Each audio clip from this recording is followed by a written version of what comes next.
बिस्मिल्लाहिर्रहमानिर्रहीम अल्लाहुम्मा सल्ली अला मुहम्मद व अला आलि मुहम्मद। आज मैं आपके लिए लेके आई हूँ सर्दियों की सौगात विंटर स्पेशल सूप रेसिपी। ये रेसिपी बहुत ज़्यादा हेल्दी होने वाली है और इसके अलावा ये बहुत क्विक और बहुत टेस्टी रेसिपी है।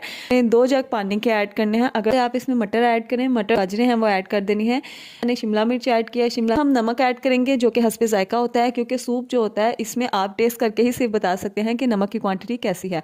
तो यहाँ पे हम इसमें काली मिर्च ऐड करेंगे। इस जो सूप की रेसिपी होती है इसमें सिर्फ नमक और काली मिर्च चाहिए होती है, और ये आप अपने चिकन ऐड करना है। ये आपने उस पॉइंट पे ऐड करना है जब आपकी जो सब्जियां हैं वो मीडियम कुक हो जाए, मींस के आपकी सब्जियां हाफ कुक हो जाएं और हाफ जो है वो अभी कुक। कैबेज ऐड करेंगे, इसको सिर्फ थिक करेंगे। आपने कॉर्नफ्लोर को अच्छे तरीके से पानी में मिक्स करना है और उसको फैला के आपने सूप पे ऐड कर देना है। और आपने जैसे ही इसको सूप में ऐड करना है आपने साथ साथ चम्मच चलाते जाना है, क्योंकि अगर आप चम्मच नहीं चलाएंगे या पानी में अच्छे तरीके से मिक्स नहीं करेंगे तो ये